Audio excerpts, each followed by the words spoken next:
players, my name is Jack Jennings and I'd like to welcome you to the Indian Classical Guitar Academy. This month we've officially launched the website with all of the courses in one place, and you can buy them individually or you can subscribe monthly to access all of them. There's new content every month and live streams to answer questions and go into more detail about this wonderful style of music and how to apply it to the guitar. To kick things off, we have a new course this month called the Charukeshi Challenge. Raag Charukeshi is a beautiful rag that originates in South India and it's been adopted into the North Indian tradition and made very popular. So I've collaborated with some fantastic artists to demonstrate the power of this Charukeshi challenge and show you how it can really sound. It's really an exercise, a series of different exercises, but it's constructed in a way that leads towards the kinds of things that you can play in a performance that will be really exciting. It's actually based on a practice concept that my guru Roopa Panesar showed me, where we take the scale and then we create phrases that have different numbers in them. So for example, 1, 2, 3, 4, 5, or 1, 2, 3, 4, 5, 6, or 1, 2, 3, 4, 5, 6, 7, and then we move these different combinations around. And this is a really good way to fully master the different potential combinations that you have in any scale. And there's something about this which is really powerful, how it teaches you to group phrases in a whole variety of different ways. And then when you start to improvise, all kinds of things start to come out as a direct result of you absorbing these different patterns and starting to integrate them into your own playing. Once I learned these patterns, I started to hear more clearly how they've been integrated into Roopa's improvisations and many sitar players in that style. So if we look at a live clip of her here, she's playing very, very fast, very varied lines, and it's probably difficult for the average listener just to discern what's really going on.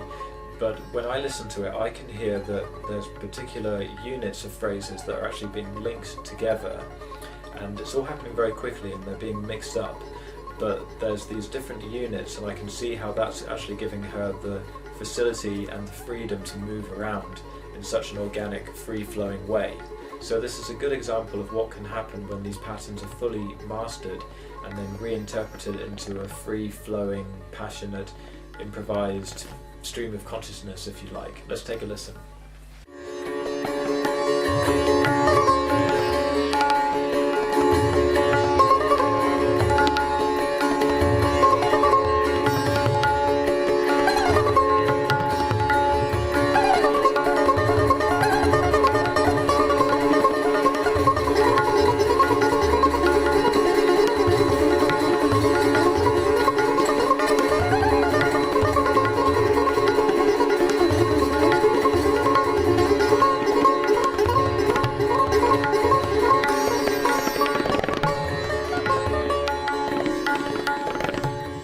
So let's just get started with understanding the Raag Charukeshi, because we just need to know the scale and get a bit of a feel for the language of the Raag before we go on to learn a composition and the exercises. So the notes are Sa, Re, Ga, Ma, Pa, and then a Kormal Da, which is like a flattened sixth, Kormal Ni, like a flattened 7, and then the root. So it has all 7 notes in ascending and descending. So Sa, Re, Ga, Ma, Pa, Da, Ni, Sa. Just remember that it's Kormal Da and Kormal Ni on the way up. So in terms of scale numbers, that's simply 1, 2, 3, 4, 5, flat 6, flat 7, just in case you didn't get that, the fret numbers are 7, 9, 11, 12, 14, 15, 17, 19. So if we want to go down from that middle Sa, we can play Ni, that's the flat 7 on fret 5, Da on the 3rd fret, that's the flat 6, and then we have the Pa, that's the 5th, and then we have the open string gives you a Ma, which you can also play on fret 5 of the D string, and then we can play the Ga, Re, Sa on the 4, 2 and 0. So that string, sa re ga ma, which is the 1, 2, 3, 4, and then the pa, da, mi, sa back on the G string, the 5, flat 6, flat 7, 1. So that's just the range of the scale that we can use. You can play the high octave as well. We don't use that in the exercises because we get a bit more of a flow if we actually stick on one string and we do things like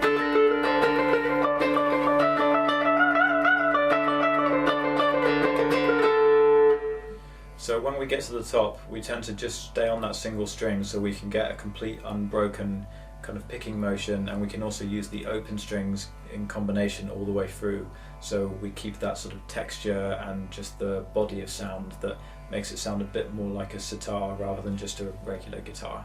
Let's look at some key phrases that's going to help to unfold the sound of Charukeshi using this scale. So first of all, the note ga, the major third, that's a strong target note that you can land on and sustain that note. That's got a beautiful sound. Okay, so we can hold on to that note a lot in this rag and do things like playing lines, climaxing with that note. And coming down the scale, there's something which quite often happens, which is, so that's ga, ma, re, which is like the third, fourth, second. So ga, ma, re, sa, this is a particular movement that you find quite a lot. But probably the most definitive Charukeshi phrase is this.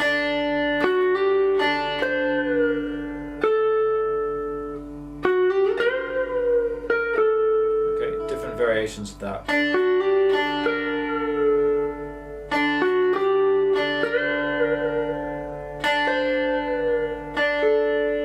So essentially, ga, ma, and then a bend or a slide from ni to da, ga, ma, da, da, pa.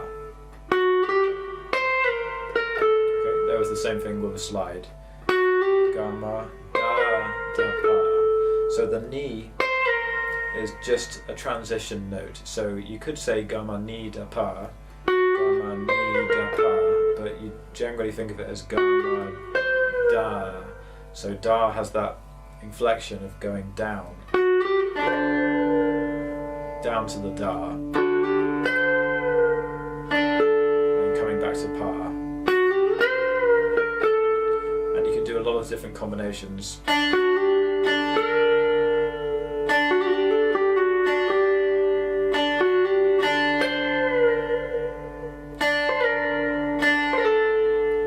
All kinds of different things. It's the same movement.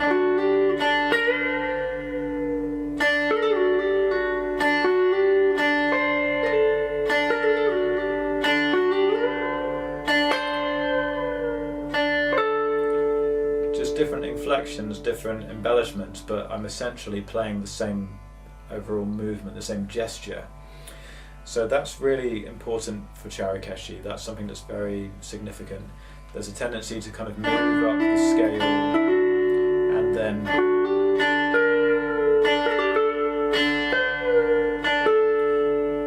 end up with that da, that sort of haunting sound.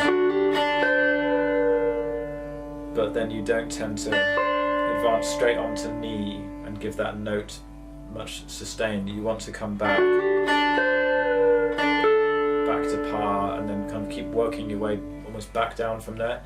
So you're going forward, but then you have to keep sort of turning back at that da point, back at that flat 6 of the scale. 1, 2, 3, 4, 5, 6. So a little bit of the 7th note. But really da, that 6th, is kind of the highest note that you go to as you're developing the sound of the rag. And then you start to backtrack.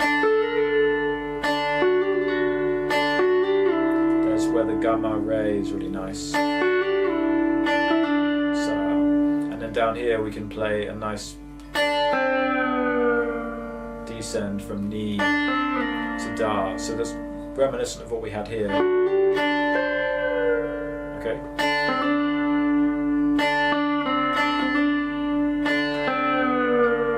Okay, so just build up that foundation, play Sa, and then try that. You can just do a slide.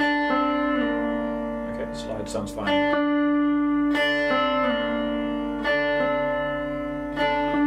And then working back up to Sa.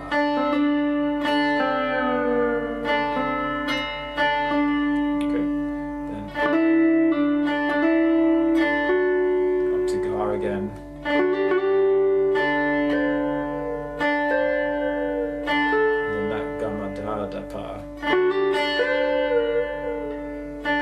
So once you've found all the different methods that you can just to explore that kind of range and get the most that you can out of that range of the scale, then you'll start to build up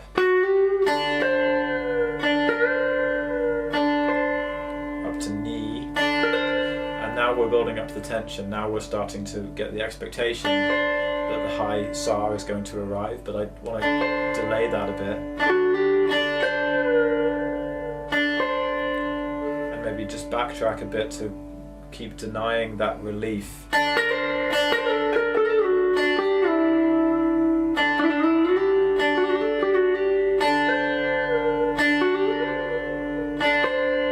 And then eventually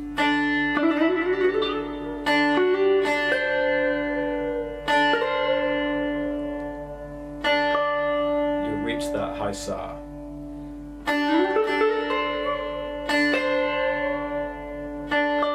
Okay, so it's nice if you can do a little bit of a flurry that builds up to it, like.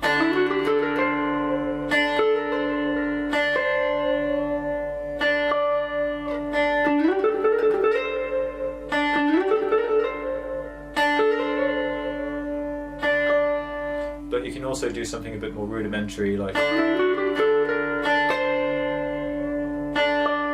walking up the scale. These are just advisable things, you don't have to do that, you could simply play. Okay, that would be perfect. Gamma, Da, Ni, Sa, reaching that high Sa. So you're always going to explore a bit above the high Sa as well.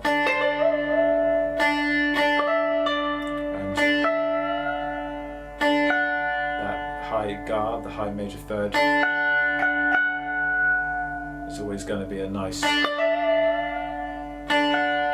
to just expand. Okay. And then you'll be working down.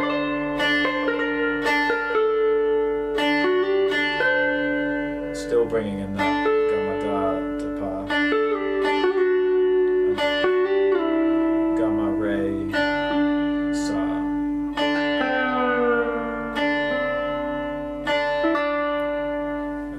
So these are just general guidelines of things that you want to sort of keep in the picture. So you can play a lot of different things in this rag because it's just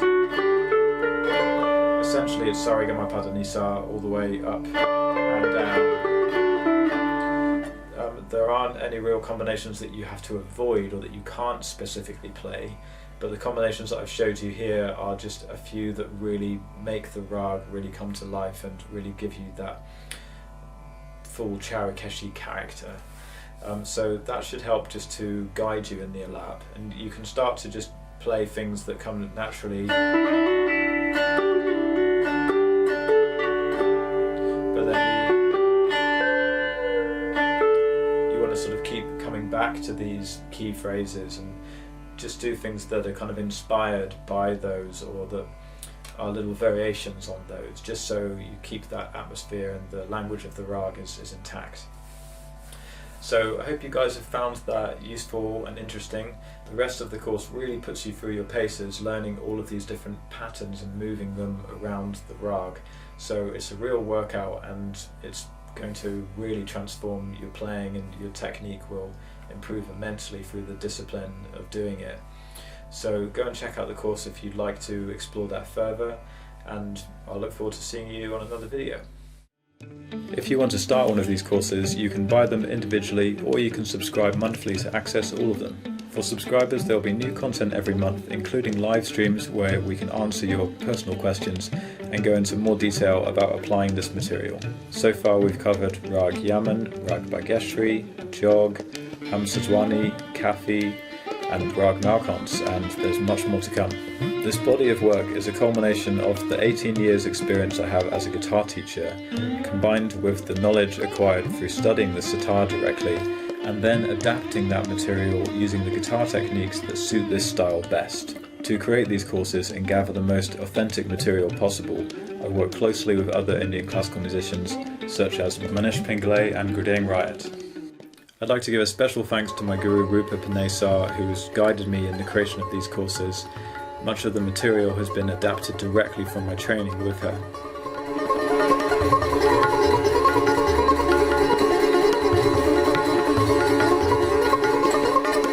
Also Shakir Khan, my guru, who's been inspiring me immensely and continues to shape how I approach the instrument and this incredible world of Indian classical music.